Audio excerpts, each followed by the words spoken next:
Nabanna scholarship 2024-25 সেশনের জন্য অর্থাৎ এই বছরের জন্য নবান্ন স্কলারশিপের অনলাইন অ্যাপ্লাই কিন্তু শুরু হয়ে গেছে এবং এই স্কলারশিপকে তোমরা কিন্তু অনেকে চিফ মিনিস্টার রিলিফ ফান্ড নামেও কিন্তু চেনো। তো এই ভিডিওতে মূলত আলোচনা করব যে তোমরা এই নবান্ন স্কলারশিপ কোন স্টুডেন্টরা আবেদন করতে পারবে এবং আবেদন করতে তোমাদের কি কি ডকুমেন্টস লাগবে। তো সেই জন্য নবান্ন স্কলারশিপের যে অফিসিয়াল ওয়েবসাইট, এই ওয়েবসাইটে তোমাদেরকে চলে আসতে হবে। তো তোমার হাতে থাকা স্মার্টফোনে গুগলে বা ক্রোম ব্রাউজারে লিখে সার্চ করবে যে নবান্ন স্কলারশিপ বলে, যে লিঙ্কটা প্রথমে পাবে সেই লিঙ্কে ক্লিক করলে তোমাদের এরকম একটা ইন্টারফেস চলে আসবে। তো এখানে প্রথমে যে অপশানটা আছে দেখো, যে ফাইন্যান্সিয়াল অ্যাসিস্ট্যান্ট ফর এডুকেশন, এর নিচে যে অপশানটা আছে অ্যাপ্লাইয়ের, তো তার উপরে দেখো নো মোর বলে যে অপশানটা আছে, এই অপশানে তোমাদেরকে ক্লিক করে দিতে হবে। তো ক্লিক করতে দেখো তোমাদের কিন্তু এলিজিবিলিটি ক্রাইটেরিয়া বলে একটি অপশান চলে এসেছে। তো এখানে প্রথমে যে পয়েন্টটা বলা হয়েছে যে দেখো তোমাকে কিন্তু ওয়েস্ট বেঙ্গলের পার্মানেন্ট একজন বাসিন্দা হতে হবে। তো 2 নম্বর পয়েন্টে যেটা বলা হয়েছে যে তুমি আগে যে একটা কোর্স করেছো এবং এখন তুমি ধরো একটা নতুন কলেজে পড়ছো, তো সেই দুটো ইনস্টিটিউট কিন্তু তোমাকে ওয়েস্ট বেঙ্গলেই কিন্তু তোমাকে পড়ে থাকতে হবে। মানে ধরো তুমি উচ্চ মাধ্যমিক পাস করেছো এবং এ বছরে তুমি কলেজে অ্যাডমিশন নিয়েছো, ওয়েস্ট বেঙ্গলের সেই ইনস্টিটিউটটা হতে হবে। এবং 3 নম্বর দেখো পয়েন্টে বলা হয়েছে 50%-এর উপর বেশি নাম্বার পেতে হবে এবং 60%-এর নিচে নাম্বার পেতে হবে। দেখো 60% পেলে SBM-CM বা স্বামী বিবেকানন্দ স্কলারশিপ অ্যাপ্লাই করতে পারবে, তাই 60%-এর নিচে তোমরা যারা পাবে এবং 50%-এর উপরে তোমরা কিন্তু এই স্কলারশিপটা অ্যাপ্লাই করতে পারবে। নেক্সট দেখো পয়েন্টে যেটা বলা হয়েছে তোমরা যারা পোস্ট গ্র্যাজুয়েট লেভেলে আবেদন করবে তোমাদের কিন্তু 50%-এর উপর নাম্বার পেতে হবে এবং 53%-এর নিচেতে নাম্বার পেতে হবে, তবে কিন্তু তোমরা এটা অ্যাপ্লাই করতে পারবে। ঠিক আছে, তারপরে নেক্সট দেখো ইয়ারলি অথবা বছরে ফ্যামিলি ইনকাম হতে হবে 1,20,000 টাকার নিচে, তবে কিন্তু তোমরা এই স্কলারশিপের জন্য অ্যাপ্লিকেবল। এবং নেক্সট যে লাস্ট দেখো ভাইটাল পয়েন্ট, যে তোমরা যদি কোনো গভর্নমেন্ট অর্থাৎ সরকারি বা নন গভর্নমেন্ট স্কলারশিপ বা স্টাইপেন্ড বা তোমরা কোনো বেসরকারি স্কলারশিপ বা স্টাইপেন্ড পেয়ে থাকো, তাহলে কিন্তু তোমরা এই নবান্ন স্কলারশিপের জন্য অ্যাপ্লাই করতে পারবে না। ঠিক আছে, মানে তোমরা যেটা কোনো স্কলারশিপ পাও না, কোনো স্টাইপেন্ড পাও না, তো তোমরা কিন্তু এই স্কলারশিপের আবেদনযোগ্য। তো এই স্কলারশিপ আবেদন করতে গেলে তোমাদের কি কি ডকুমেন্টস লাগবে এখানে তোমরা দেখে নাও। দেখো ফার্স্ট স্টুডেন্ট নেম অর্থাৎ তোমার নিজের নামটা লাগবে, 10 স্ট্যান্ডার্ড এক্সাম অ্যাডমিট, মানে তুমি যে মাধ্যমিক এক্সাম দিয়েছিলে তো সেখানে অ্যাডমিটে যে তোমার নাম ছিল এখানে পুট করতে হবে।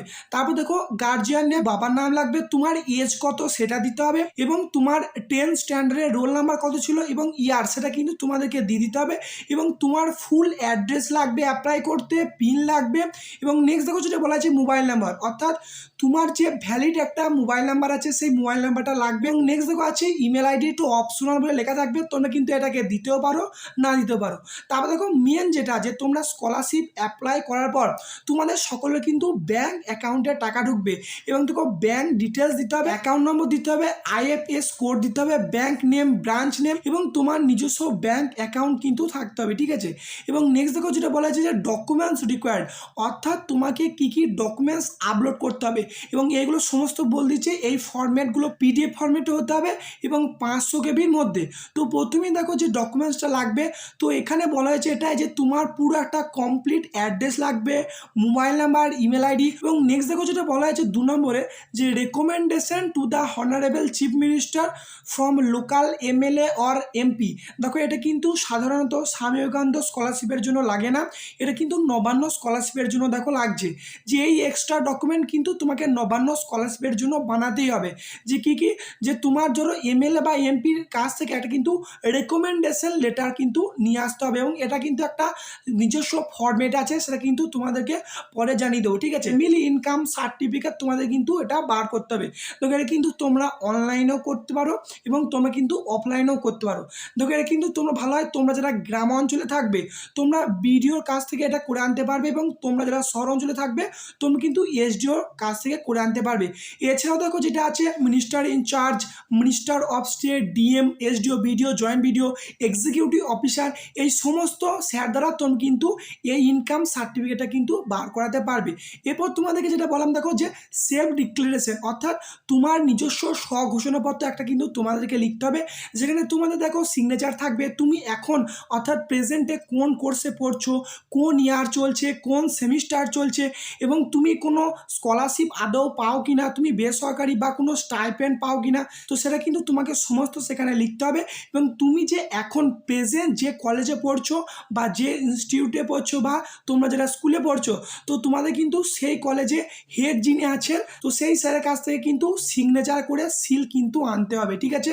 তারপর নেক্সট দেখো admit card of 10 standard examination, অর্থাৎ তোমরা যে মাধ্যমিক দিয়েছিলে সেই অ্যাডমিট কার্ড কিন্তু তোমাদেরকে এখানে আপলোড করতে হবে।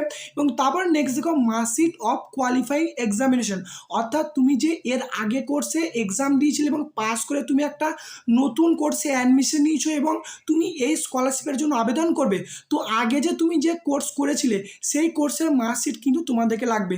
যেমন ধরো তোমরা যারা মাধ্যমিক পাস করে এইচএসের জন্য অ্যাডমিশন নিয়েছো অর্থাৎ 11-এ, তো মাধ্যমিকের মার্কশিট কিন্তু তোমাদেরকে এখানে আপলোড করতে হবে, ঠিক আছে। তারপর নেক্সট দেখো মেন পয়েন্ট যে rank card of the entrance examination for professional course like diploma engineering, BE, BTech, MBBS, law, nursing, pharmacy. তো তোমরা দেখো যারা একটা এন্ট্রান্স থ্রু যে কোনো একটা কলেজে যখন অ্যাডমিশন নিচ্ছ, বেশিরভাগ ক্ষেত্রে দেখো ইঞ্জিনিয়ারিং বলো, যেমন B Tech, diploma, MBBS, law, nursing, pharmacy, তো তুমি যে এক্সাম দিয়েছিলে সেটা কিন্তু একটা র্যাঙ্ক কার্ড কিন্তু তোমাদের বেরিয়েছিল, যে তোমাদের 10 র্যাঙ্ক হোক, 10,000 র্যাঙ্ক হোক, 50,000 র্যাঙ্ক হোক, সেই র্যাঙ্ক কার্ড কিন্তু তোমাকে এখানে আপলোড করতে হবে, নাহলে কিন্তু তোমরা এই স্কলারশিপ থেকে কেউ টাকা পাবে না। ধরো কোনো একটা স্টুডেন্ট সে ডাইরেক্ট একটা প্রাইভেট ইনস্টিটিউশনে ভর্তি হয়েছে, কোনো র্যাঙ্ক কার্ড তার নেই, সে কিন্তু এই স্কলারশিপের জন্য আবেদন করতে পারবে না।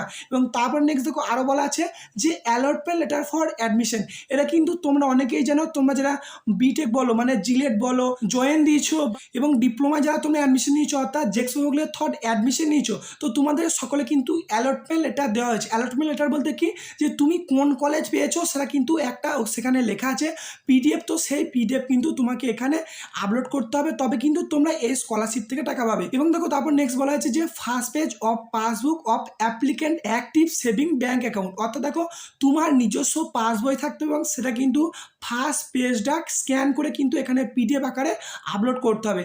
এবং লাস্ট পয়েন্ট দেখো যেটা লাগবে যে admission receipt for current academic year or semester, অর্থাৎ তুমি এখন যে কোর্সে অ্যাডমিশন নিয়েছো সেই কোর্সে তুমি যে অ্যাডমিশন নেওয়ার যে একটা রিসিপ্ট কপি পেয়েছো, যে তুমি যে টাকা দিয়েছিলে সেই রিসিপ্ট কপি কিন্তু তোমাকে এখানে আপলোড করতে হবে। তো এই সমস্ত ডকুমেন্টসগুলো কিন্তু তোমাদেরকে অ্যাপ্লাই করতে লাগবে, ঠিক আছে। এবং এবার তোমাদের কোশ্চেন হতে পারে যে এই স্কলারশিপ থেকে তোমরা কত টাকা পাবে। দেখো এই স্কলারশিপ থেকে সাধারণত প্রতি বছর 10,000 টাকা করে কিন্তু স্কলারশিপ পাওয়া যায়, ঠিক আছে। তো কী কী ডকুমেন্টস লাগবে, কারা অ্যাপ্লাই করতে পারবে, তো সমস্ত এলিজিবিলিটি ক্রাইটেরিয়া কিন্তু তোমাদেরকে দেখিয়ে দিলাম। এবং তোমরা যারা এই স্কলারশিপের আবেদন করবে ক্লোজ অপশানে ক্লিক করে আবার প্রিভিয়াস পেজে চলে আসবে। তো এখানে তোমরা আবার অ্যাপ্লাইয়ের যে অপশান দেখতে পাচ্ছ, দেখো যে apply for financial assistant for education, এই অপশানে ক্লিক করে তোমরা কিন্তু সকলেই এই স্কলারশিপের জন্য আবেদন করতে পারবে। তো এই ভিডিওটা এতটুকুই, ধন্যবাদ।